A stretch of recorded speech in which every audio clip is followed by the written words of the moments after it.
আমার জুবিন গার্গ অমর হোক, জুবিন গার্গ ন্যায় দিয়ক, জুবিন গার্গ অমর হোক, জুবিন গার্গ অমর হোক, আমার জুবিন গার্গ ন্যায় লাগে, আমার জুবিন গার্গ ন্যায় লাগে, জুবিন গার্গ অমর হোক, সমস্ত ব্যক্তি বিরুদ্ধ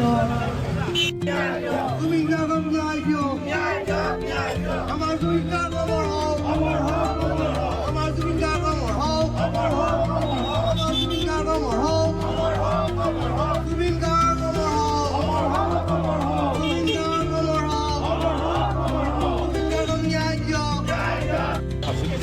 হয় অসম জাতীয় যুৱ ছাত্ৰ পৰিষদ কেন্দ্ৰীয় কাৰ্যসূচী প্ৰতীকীভাৱে আপোনাৰ দুজন ব্যক্তিক আজি জাতীয় যুৱ ছাত্ৰ সমগ্ৰ অসমত ৰাজস্থানত ফাঁচি দিয়াৰ ব্যৱস্থা কৰা হৈছে শ্যাম কানু মহন্ত আৰু সিদ্ধাৰ্থ শৰ্মাক।